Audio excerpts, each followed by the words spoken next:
എന്തൊക്കെ പ്രശ്നങ്ങളുണ്ടായാലും എത്രയൊക്കെ പിണങ്ങിയാലും നന്ദുവിനെ വിട്ട് എനിക്ക് ജീവിക്കാൻ പറ്റില്ല എന്ന് ഞാൻ കരുതിയതാ.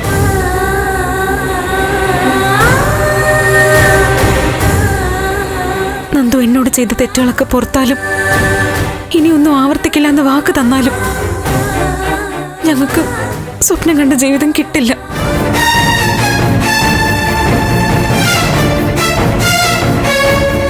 ചിലപ്പോ അധികം വൈകാതെ ഞങ്ങൾ രണ്ടിടത്താവും.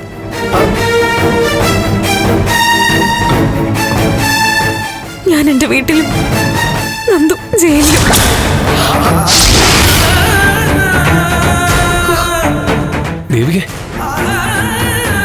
അതെ മുരളേട്ട, നന്ദു ഒരു കൊലപാതകം ചെയ്തിട്ട് നിൽക്കുക.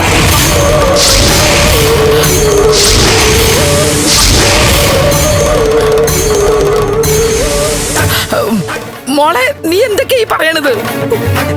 സത്യം, നന്ദു ഇപ്പൊ ഒരു കൊലപാതകയാ.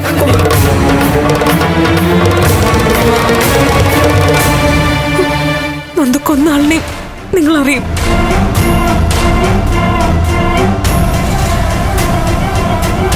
അരുന്ധതി മാഡത്തിന്റെ മകൻ ഋഷി.